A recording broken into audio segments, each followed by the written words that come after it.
podcast Papo de Passarinho.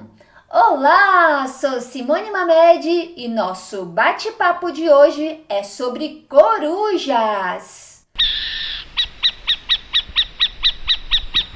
Uau! Será que encontrar coruja traz sorte ou não?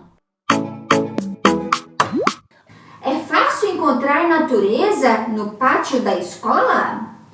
O que podemos aprender e ensinar sobre o convívio escolar em meio à natureza tão rica que temos em Campo Grande e no Mato Grosso do Sul?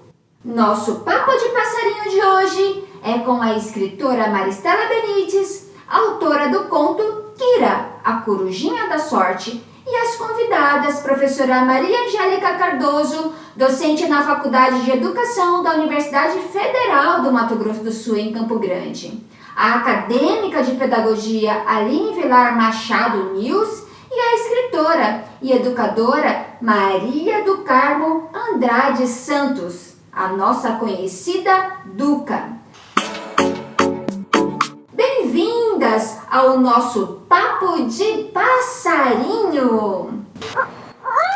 Olá, Simone, gratidão pela oportunidade da gente estar aqui batendo um papo, conversando, dialogando sobre fauna, sobre escola, sobre corujas, sobre natureza. Olá, eu sou a professora Maria Angélica. É um prazer estar aqui no bate-papo sobre passarinhos na educação e hoje vamos falar sobre as corujinhas.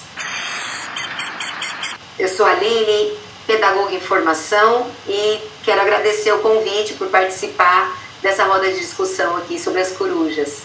Oi Maristela, oi Simone, tudo bom? Eu sou a Maria do Carmo, o pessoal me conhece como Duca. Sou educadora ambiental, trabalho na educação no campo, né? Já faz 15 anos de educação do campo, mas eu acho que eu já tenho uns 30 anos de educação. Moro em Corguinho, no Mato Grosso do Sul.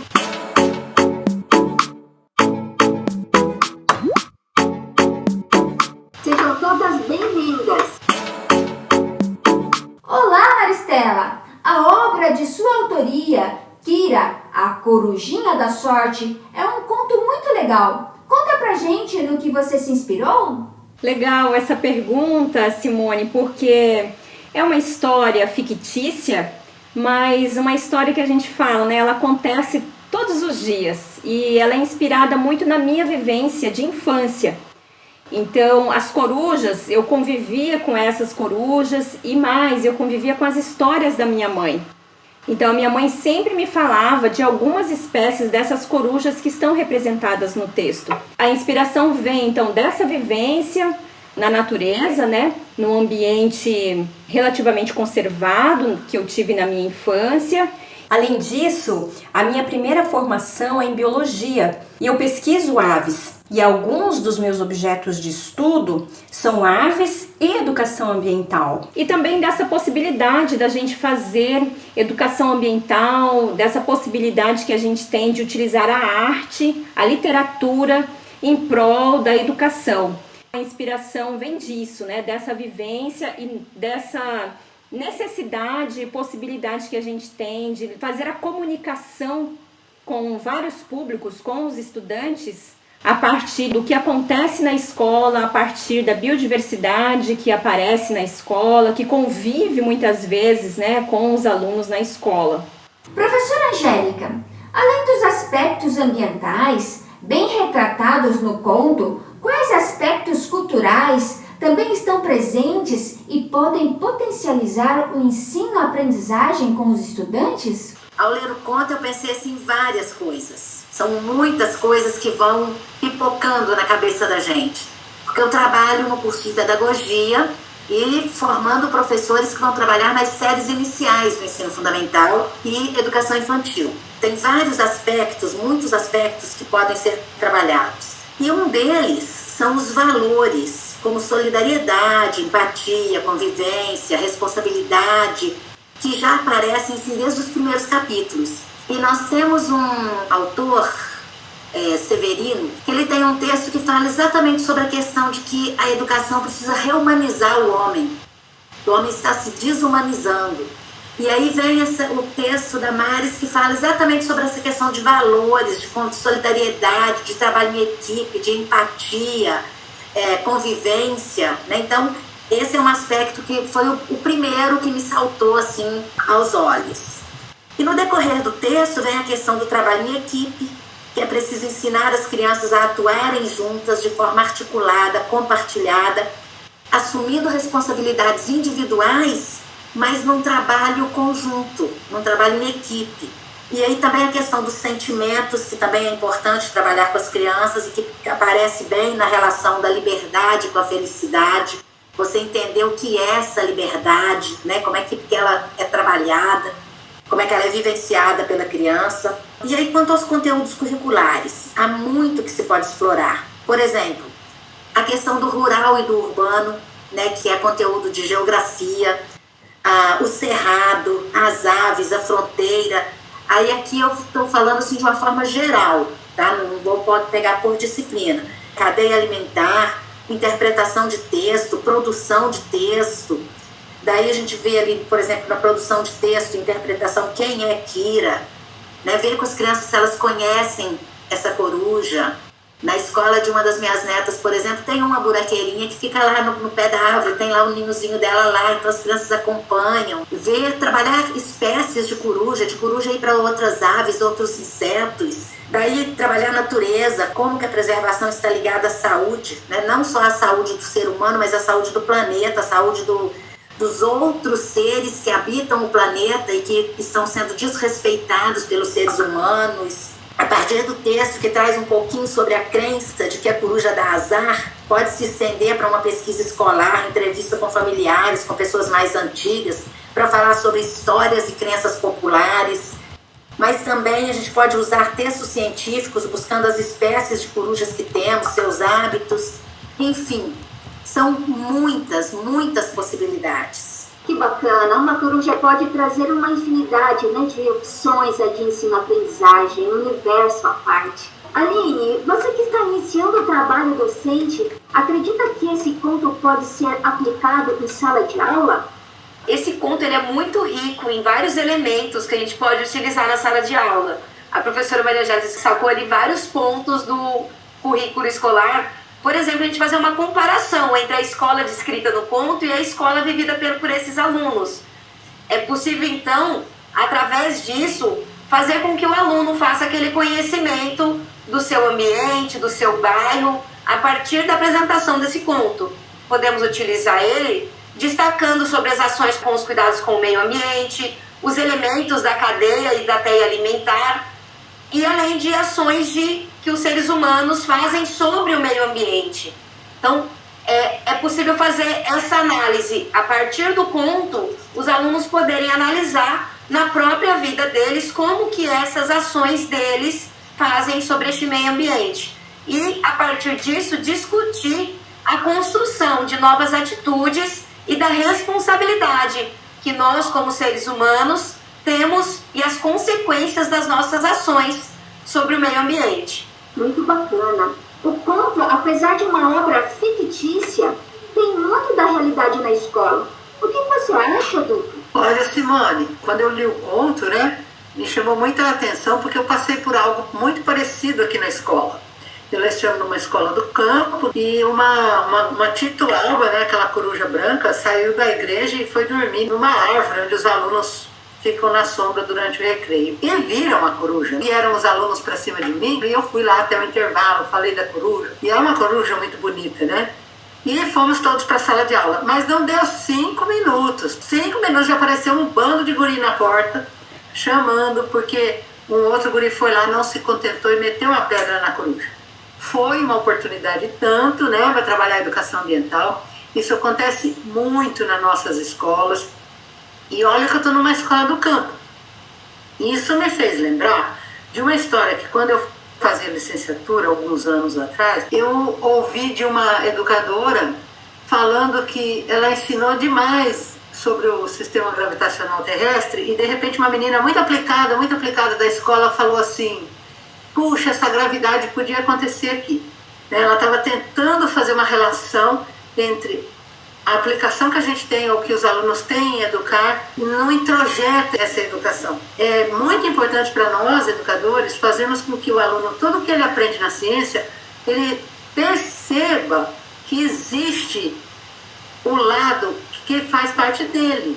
Vamos imaginar assim, se eu falo para uma criança sobre que ela deve conservar, ou se ela vê muito no Globo Repórter, ou se ela vê muito em vários lugares, por algum momento passa pela cabeça dela que aquilo não existe onde ela mora. Então essa para mim é uma luta diária, eu tentar colocar na cabecinha das crianças que aquilo que a gente fala na sala de aula é o que eles vivem no dia a dia.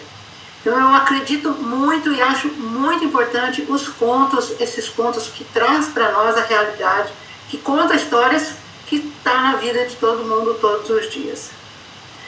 Então, sim, na prática, esses contos ajudam demais a gente a resolver pequenos problemas aí na escola e fazer essa relação, esse nexo entre o que eles têm que aprender formalmente, como eles usam isso no dia a dia.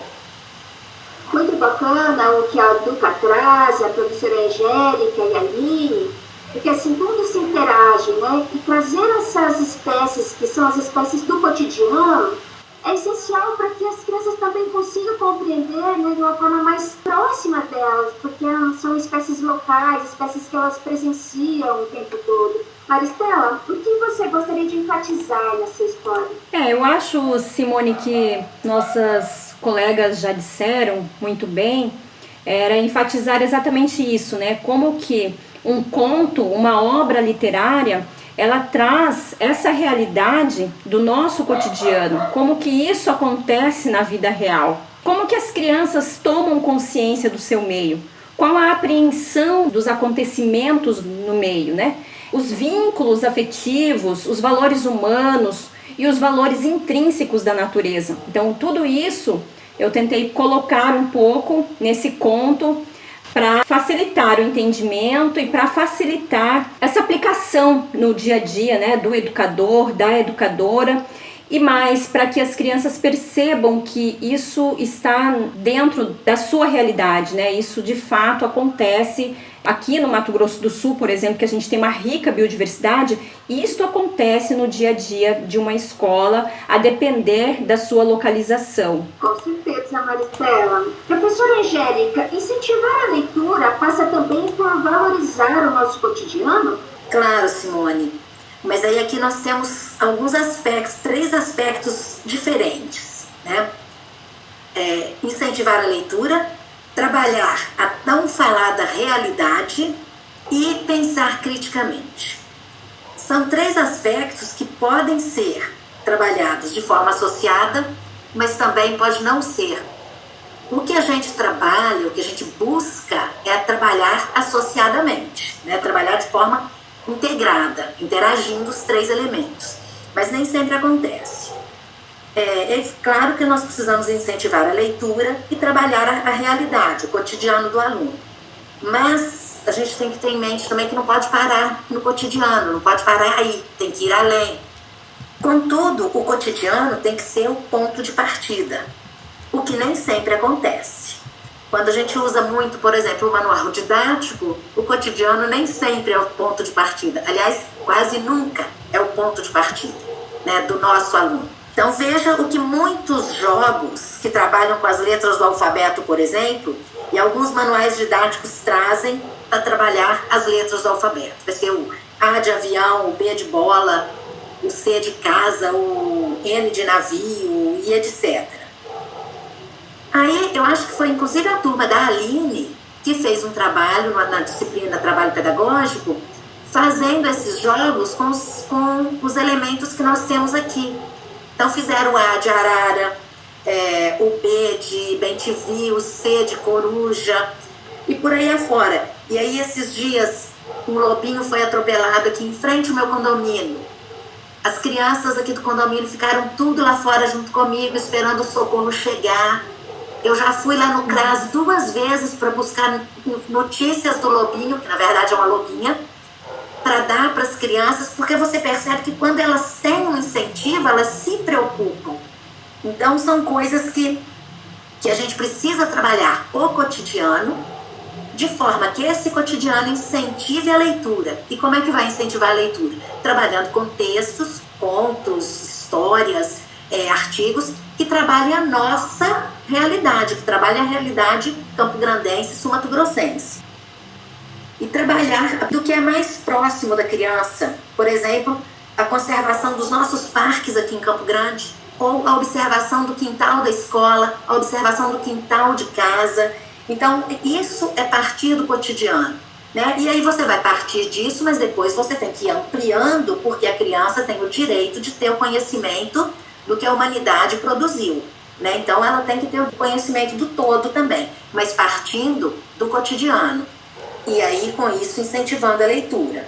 Por exemplo, os parques aqui de Campo Grande, nós poderíamos visitá-los, analisá-los, ou ir para o pátio da escola com a criança, observar o que tem lá, mas isso por si só não é suficiente. É preciso ter textos, mas esses textos não só para incentivar a leitura, mas também para a gente discuti-los, como a Aline falou, discutir, levar o aluno a comparar texto com a realidade dele, incentivar, né, confrontar a realidade. E aí o conto da Maricela é um instrumento de primeira linha, porque ele não só traz elementos da realidade campograndense para dentro da sala de aula, como permite discutir, né? Discutir valores, discutir preservação ambiental, discutir crenças populares, traz a necessidade de conscientização, de discutir sentimentos, vida saudável e principalmente a necessidade de o ser humano aprender a respeitar os seres com os quais convive no planeta.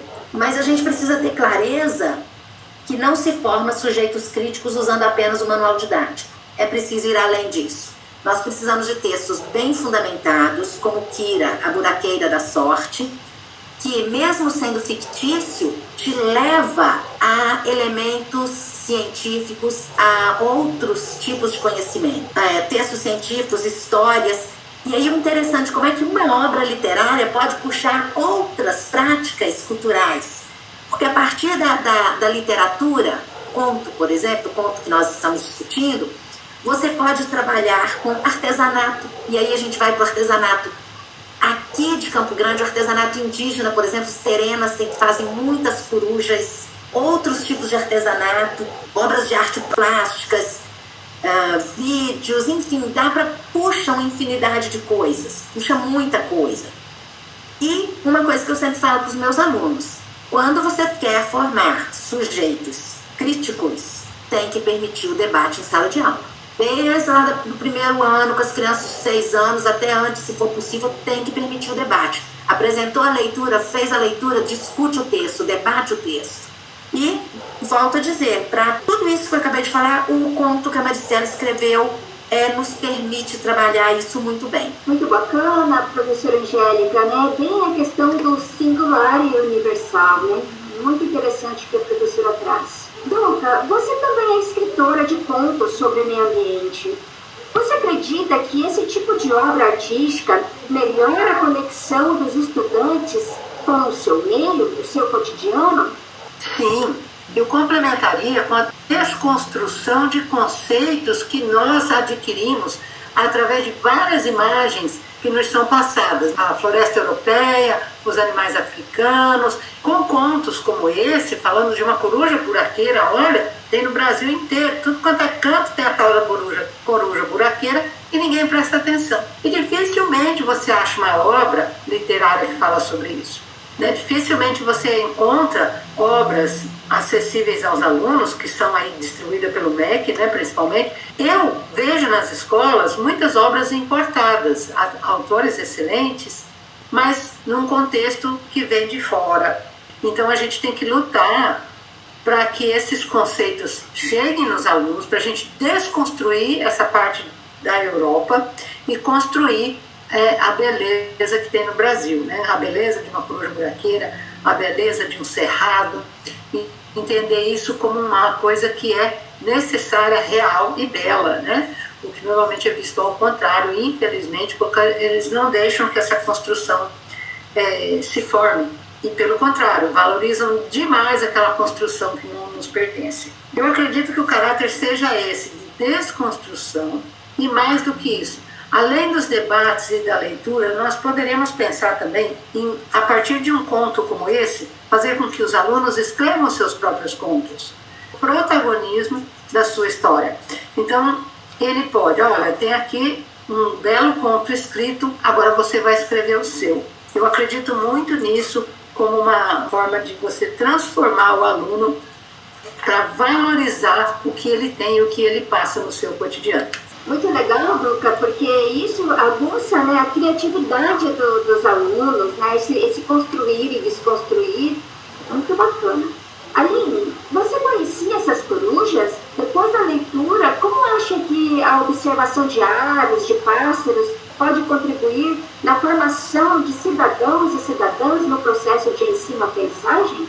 Bom, as corujas buraqueiras eu conheço de longa data porque sempre vivi aqui no ambiente do Cerrado, mesmo quando estava no interior de São Paulo. Inclusive aqui no condomínio que eu moro, nós temos algumas famílias de corujas buraqueiras convivendo aqui conosco e observando principalmente essas aves, a gente consegue ver um papel delas no controle biológico, por exemplo, de algumas pragas. Tem um certo grupo de árvores numa espécie chamada chapéu de Napoleão, perto das tocas dessas corujas. E elas estão totalmente viçosas, bonitas. Uns 4 quarteirões um pouco mais longe dessas tocas, tem o mesmo grupo da mesma espécie que estão totalmente atacadas por lagartas de mariposa. Então, só ao observar isso, as crianças que vivem aqui ao redor ficam coletando essas lagartas e tal, e conseguimos perceber que as corujas têm um papel fundamental ali no controle dessa população de mariposas. Aqui em Campo Grande, nós temos uma beleza incrível de aves que eu ainda me impressiono, estou há 6 anos aqui na cidade, me impressiono com os tucanos e as araras cruzando o céu na minha frente, no meio da cidade ainda. Para quem estava dentro de São Paulo, capital, isso é muito impressionante mesmo estando há um tempo aqui no local. E observar essas aves e como elas vivem no dia a dia, como elas usam os recursos que elas têm disponível, e não só as aves, mas todos os animais. Eu acredito que nós, como seres humanos, temos muito a aprender, trazermos um pouco mais disso que os animais têm, de saber viver em equilíbrio com os recursos que eles têm. Nós consumimos os recursos naturais e estamos a ponto de esgotá-los no nosso planeta.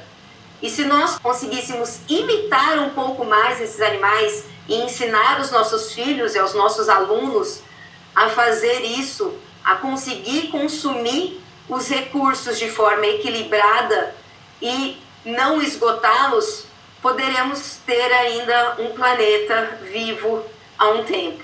Que legal, Aline. Eu acho que essa rede de interações, né? Tudo está interligado, tudo tem conexão.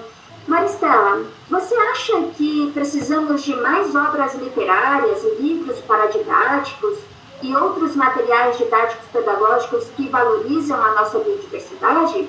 Como você vê isso? Sim, Simone, eu acho que nós ainda temos uma carência de materiais que incentivem o interesse e a curiosidade das pessoas pela natureza, pela biodiversidade. E para os educadores, para as educadoras, para que a gente não fique só no livro didático. Então, eu acho que precisa bastante de mais materiais e de incentivo também a essa criatividade que foi tão bem falada por todas as colegas aqui. Mas eu acho também que falta, Simone, divulgação de muitas obras que a gente tem. Então tem muitas pessoas produzindo, tem muitos, inclusive professores, educadores que produzem obras fantásticas sobre esse universo natural, sobre esse mundo natural, que ainda falta uma boa divulgação, falta que o próprio Ministério da Educação, que os espaços escolares percebam isso e adotem, que divulguem isso para os estudantes. Obrigada, Maris. Estamos chegando ao fim desta prazerosa conversa. Parabéns, Maristela, pela obra literária inspiradora. Quer deixar uma mensagem aos nossos ouvintes? A mensagem é primeiramente de gratidão por estarmos aqui nesse momento, conversando, dialogando sobre arte, cultura, meio ambiente, educação e planejando também, né, o hoje e o amanhã, o nosso futuro. Então, gratidão por essa oportunidade de estarmos aqui falando de um conto tão interessante e que a gente possa ter outras oportunidades de conversar mais sobre a natureza, sobre conservação, sobre educação, sobre cultura. Gratidão por essa oportunidade. Para finalizar, eu agradeço o convite da Simone, gostei muito de participar. Aos ouvintes, eu recomendo a leitura deste conto, mas não só deste conto, de outros textos que nos ajudem a nos aproximarmos e a aproximar as crianças da natureza que está nos pedindo ajuda. Para Maristela, parabéns e espero que você não pare, que continue a escrever. E vamos inaugurar uma forma de trabalho didático que desperte nas crianças valores, responsabilidades, interesses e o desejo de participar, de preservar principalmente a natureza. Obrigada. Eu também agradeço aí a Maris pelo convite, gostei muito de participar e sempre que eu puder colaborar, eu adoro, eu sou uma pessoa muito apaixonada por educação e toda vez que algo nesse sentido acontece, eu participo com muito júbilo, muita alegria, então fico muito agradecida. Quero parabenizar pelo livro e que ele alcance muitas crianças, né? Muitas, que ele chegue às mãos de muitas crianças e muitos professores também. Sucesso, Aline. Maria Angélica, muito prazer em conhecê-la. Obrigada pela oportunidade de conhecer esse povo maravilhoso. Também quero agradecer pelo convite para participar deste momento de aprendizado para mim, de formação como pedagoga. Quero agradecer a Maristela por compartilhar com a gente o seu texto e que ele possa ficar disponível para muitas crianças para a gente poder levar ele para a sala de aula no futuro. Gratidão a todas. Finalizamos assim este podcast Papo de Passarinho, onde destacamos a importância da biodiversidade no dia a dia escolar e como a natureza é bela e rica quando prestamos atenção e a valorizamos. E você, já teve a sorte de encontrar uma coruja? Quais seres vivos estão presentes na sua escola? Gratidão pela companhia e até o próximo Papo de Passarinho! Esta iniciativa é apoiada pelo Governo do Estado de Mato Grosso do Sul por meio de sua Fundação de Cultura, proveniente da Lei Federal de Emergência Cultural número 14.017 de 2020, Lei Aldir Blanc.